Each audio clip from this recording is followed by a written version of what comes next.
I was 34 years old when I found out I had never actually chosen my own career. Not the job. Not the company. The entire path. And the moment I understood that, I sat completely still in my car for 11 minutes before I could bring myself to turn the key. It started on an ordinary Tuesday. I worked as a project manager at a mid-sized logistics company in Ohio, the kind of job people describe as stable when they mean safe enough not to question. I had been there 9 years. I was good at it. I showed up early, I answered emails fast, I never missed a deadline.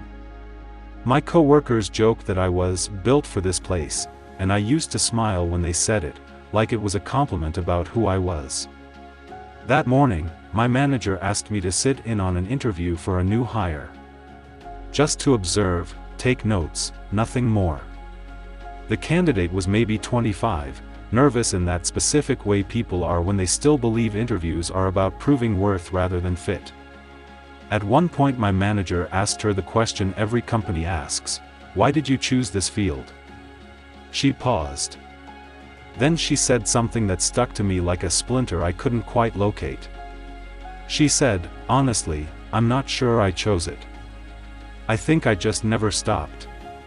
I wrote it down without thinking. Just never stopped. I didn't know why it bothered me. I went back to my desk, finished the day, drove home the same route I always drove, past the same gas station, the same intersection where I always checked my phone at the red light out of habit rather than need. And somewhere between the office and my apartment, that sentence came back to me. I just never stopped. I remember thinking, when did I start? I tried to answer it like a simple question. When did I decide to do this job, this life? And the strange part was, I couldn't find the moment. I could find the moment I accepted the offer. I could find the moment I signed the lease on my first apartment near the office. I could find 100 small yes. But I could not find the first yes. The one where I actually sat down and thought, this is what I want. That absence bothered me more than I expected. I told myself I was overthinking a comment from a job candidate I would probably never see again. But the thought didn't leave. It just got quieter, the way a sound gets quieter right before you realize it's actually gotten louder in a different room. Over the next few days I started noticing something I hadn't let myself notice before. Small decisions in my life that I had always assumed were mine actually followed a pattern I didn't create.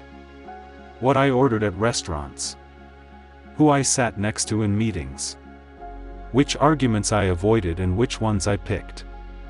Even the pace at which I walked through my own apartment, like I was still moving through a hallway from a house I grew up in 20 years ago. None of it was dramatic. That's what made it unsettling. It was too consistent to be random and too invisible to be intentional. I brought it up to my sister on a phone call, half joking, saying I felt like I was on autopilot lately. She got quiet for a second, and then she said something I wasn't ready for. She said, "You've been on autopilot since you were like 19. I always figured that's just how you are." I laughed it off on the phone.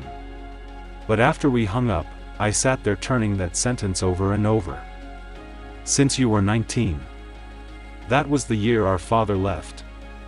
That was the year I stopped auditioning for the community theater group I used to love, the year I picked my practical major, the year I started building a version of myself that wouldn't need anything from anyone, because needing things had gotten expensive in ways that weren't about money.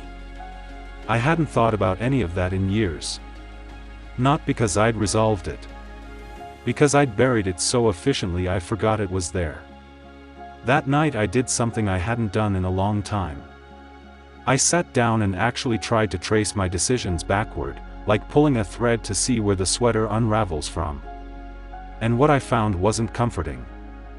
I found a 15-year-old operating system underneath my adult life, still running the same protective code it had written back when it needed to protect a kid who felt like the ground had disappeared under him. Stay useful. Stay busy. Don't ask for what you want, because wanting things is how you get left. Be the reliable one, because reliable people don't get abandoned. I hadn't chosen my job. Some younger, frightened version of me had chosen safety, and I had spent 15 years calling that choice who I am. That's the part that really landed on me, sitting alone in my apartment with the TV off and my phone face down on the table. I wasn't lazy or indecisive or lost, like I'd sometimes accused myself of being in quiet moments of self-criticism. I had just been running a program I never consciously installed, and I had mistaken its consistency for my own personality. I want to be honest about what happened next, because it wasn't a movie moment. I didn't quit my job the next morning. I didn't have some sweeping transformation. What actually happened was smaller and, in a way, harder. I started noticing the moments where the autopilot kicked in, and I started asking a single, uncomfortable question every time I caught it: is this what I want, or is this what feels safe? Sometimes the answer was the same thing. Sometimes it wasn't. And the gap between those two answers is where I started actually living, instead of just maintaining. At work, I started speaking up in meetings when I disagreed instead of staying quiet to avoid friction, the way 19-year-old me had learned to avoid friction at all costs. It felt physically uncomfortable the first few times, like using a muscle that had atrophied from disuse. My manager actually pulled me aside after one meeting, not to reprimand me, but to say he appreciated that I'd finally started pushing back on a timeline he knew was unrealistic. He said he'd always wondered why I never did that before. I didn't tell him the real answer. That I hadn't been agreeing with him. I had just been performing agreement, because a part of me still believed that conflict meant abandonment. At home, I called that community theater group. Not to join, not yet. Just to ask when auditions were. The woman on the phone remembered me, which surprised me more than it should have. She said, "We wondered what happened to you." I didn't have a real answer for her either. I just said I'd been busy, which was true and also completely beside the point. What surprised me most wasn't the changes themselves. It was how much resistance I felt making them, even when I consciously wanted to. Some part of my mind treated every new choice like a threat, like I was breaking a rule that had kept me safe for a long time.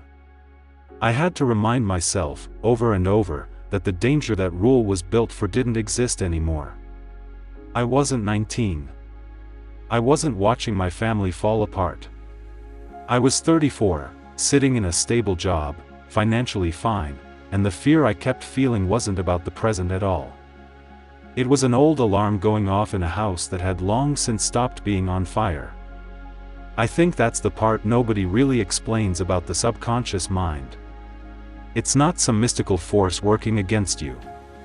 It's more like an old employee who never got the memo that the crisis ended. It's still doing the job it was trained to do, faithfully, loyally, based on outdated information. And it will keep doing that job forever unless someone consciously sits down and updates the instructions. I started to feel something I hadn't expected to feel through all of this, which was compassion. Not just for myself, but for nearly everyone I'd ever judged for seeming stuck. My coworker who stayed in a marriage that seemed to drain him. My old friend who kept taking jobs beneath his ability. I used to quietly think they lacked willpower. Now I understood they were probably just like me, following instructions written by a younger version of themselves who had no idea those instructions would still be running decades later. It changed how I listened to people.